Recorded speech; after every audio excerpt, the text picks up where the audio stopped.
Ratusan massa serang Polresta Solo. Ternyata, ratusan massa menggelar unjuk rasa di depan Mako Polresta Solo. Awalnya, aksi berjalan tertib. Namun, muncul provokator dan menyulut aksi menjadi rusuh.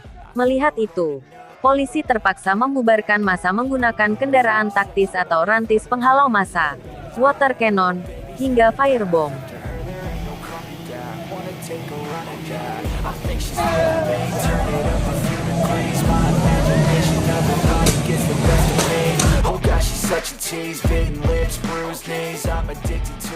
Namun, jangan khawatir, aksi unjuk rasa itu merupakan simulasi yang dilakukan Polresta Solo.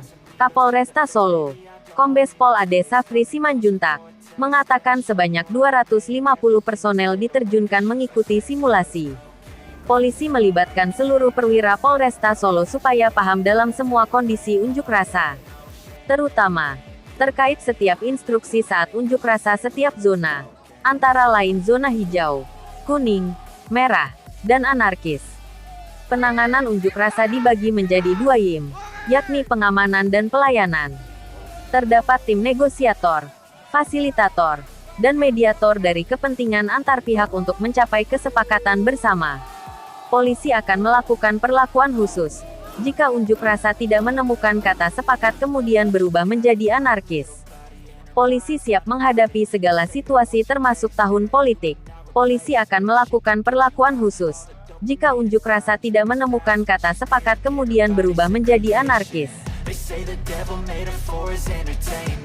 But even he couldn't learn how to contain it. Her high heels make a damn good statement. There is no replacement, a body by Satan. She got a bad little waist, and we tearing down this place.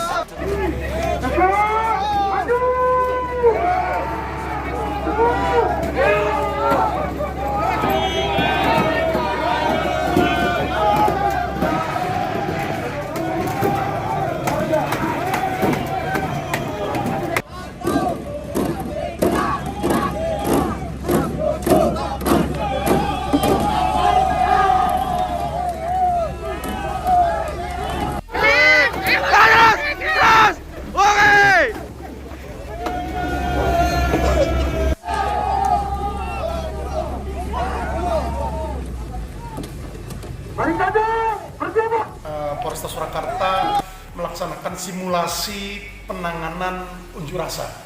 Penanganan unjuk rasa atau pengendalian massa yang kita laksanakan di Mako Polresta Surakarta untuk memberikan penguatan kembali kepada personel Polresta Surakarta dalam melaksanakan tugas pengendalian massa khususnya di Kota Surakarta.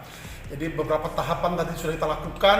Setelah sebelumnya kita melaksanakan 3 hari latihan, pelaksanaan latihan untuk menguatkan kembali pemahaman personel petugas di lapangan dalam menghadapi beberapa situasi yang ada di lapangan, mulai dari situasi hijau atau situasi yang teratur, kemudian meningkat menjadi situasi kuning atau situasi yang tidak teratur, sampai ke situasi merah, di mana aksi anarkisme sudah terjadi, di mana tahapan-tahapan itu kita melibatkan semua perwira pengendali, mulai dari tingkat polsek sampai dengan personel-personel yang kita libatkan di tahap situasi hijau itu dengan menurunkan tim negosiator, di mana untuk treatment masing-masing zona ini yang kita kuatkan kembali pemahamannya kepada personel kita di lapangan, yang intinya diharapkan dari pelaksanaan kegiatan ini para petugas di lapangan betul-betul mempedomani Perkap nomor 16 tahun 2006. Pada intinya semua kegiatan menyampaikan pendapat di muka umum